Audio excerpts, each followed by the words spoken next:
All right, let's jump into another deep dive, shall we?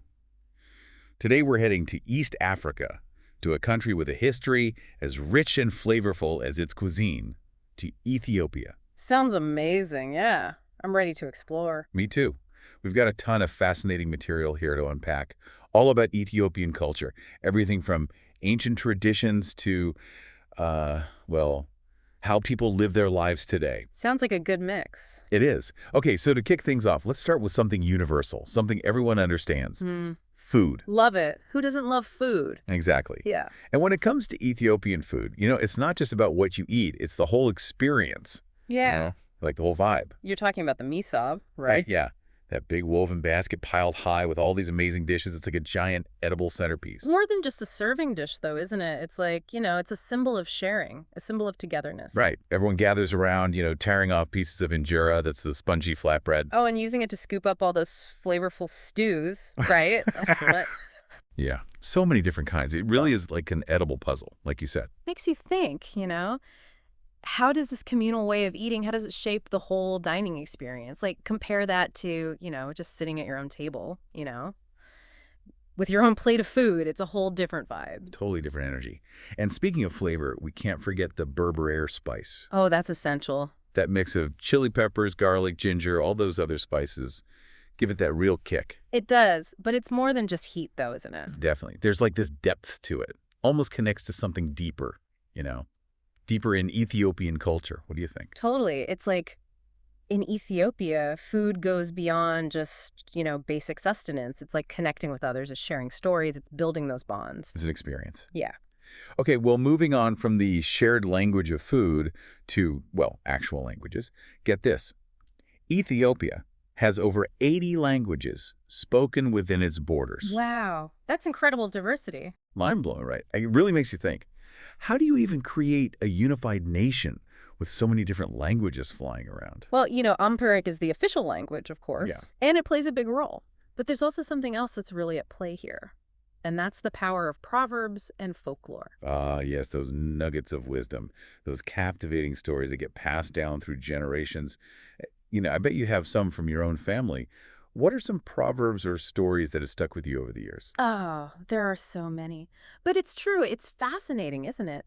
How these sayings and tales, how they really connect people to their roots. They're like, threads woven through the fabric of Ethiopian society, constantly reminding people of their shared history, their values. Like a secret code that everyone understands. Okay, so we've talked about food, we've talked about language.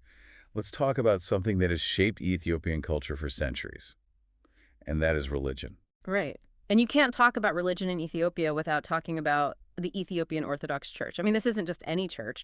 This is one of the oldest Christian churches in the world, dating back to the 4th century. The 4th century, wow. I mean, that's some serious history there. So how has that, long history, how has it shaped Ethiopian culture? Well, for one thing, think about the rock-hewn churches of Lalibela. Have you ever seen pictures of those? I have. They're amazing. These churches were literally carved out of solid rock in the 12th century. I mean, can you imagine?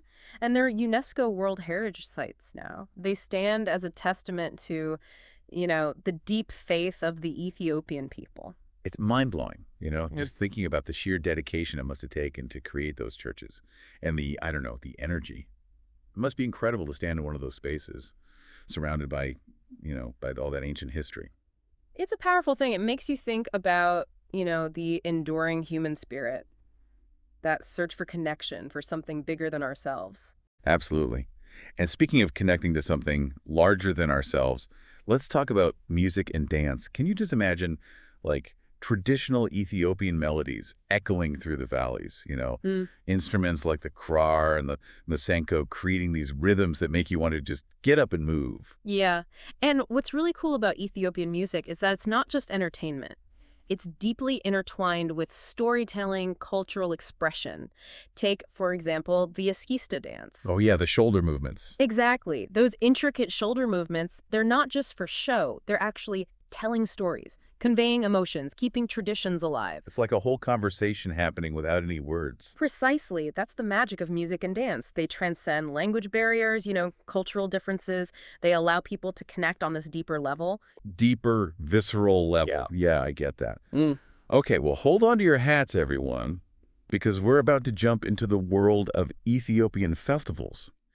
These celebrations are known for their vibrant colors, their infectious energy, their deep-rooted traditions. Have you ever heard of Timkat? Timcat is amazing. I mean, it's a huge celebration of Epiphany.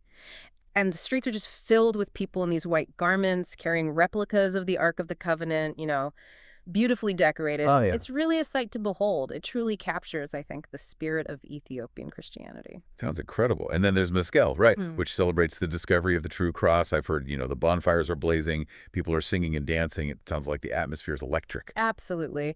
Mezcal is all about, fire, passion. It's full of symbolism, spiritual meaning. It's a reminder, I think, of the resilience of the Ethiopian people, their unwavering faith. Amazing. It's amazing how these festivals bring together, history, spirituality, and cultural identity all in one explosive celebration. Yeah. What really strikes me is that in Ethiopia, tradition isn't something that's, locked away in a museum or anything. It's woven into the fabric of everyday life. From the food they share, to the stories they tell, to the music and dances that move them. Ethiopians carry their heritage with them wherever they go. It's true. Well, we've covered so much today, from the deliciousness of injera to those mesmerizing movements of the Eskista. What an amazing journey. So as we wrap up our deep dive, think about this. If you could experience one aspect of Ethiopian culture firsthand, what would it be and why? Something to think about. Until next time, keep exploring. I'll see you on our next deep dive. Sounds good.